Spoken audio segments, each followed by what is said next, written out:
آغاز و ارتقاء، افسانے کا آغاز کب ہوا، اس کو کب ترقی ملی، مختصراً اجمالاً میں نے اس کا ذکر کیا ہے، تفصیل اس میں نہیں ہے، انشاءاللہ کسی موقع پر اس کی تفصیل بھی کوشش کروں گا کہ آپ کے سامنے آ جائے۔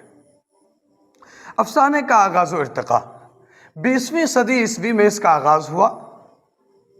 20ویں صدی عیسوی میں افسانے کا آغاز ہوا اور پریم چند، منشی پریم چند اولین افسانہ نگاروں میں شمار ہوتے ہیں۔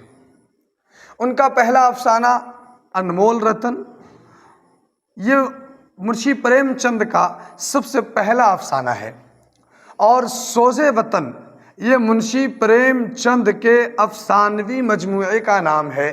منشی پریم چند کے افسانوں کا نام ہے سوز وطن۔ یہ سوز وطن چھپا ہے 1907 عیسوی میں۔ آگے دیکھیں 1932 عیسوی میں ان کا یعنی منشی پریم چند کا ہی ایک مجموعہ انگارہ نام سے شائع ہوا۔ اچھا، ابھی آپ نے پڑھا کہ سب سے پہلا افسانوی مجموعہ سوز وطن 1907 عیسوی میں شائع ہوا۔ میں آپ کو بتلا دوں کہ سب سے پہلا افسانہ نصیر اور خدیجہ ہے جو 1903 عیسوی میں چھپا ہے، اور اس کے لکھنے والے راشد الخیری ہیں۔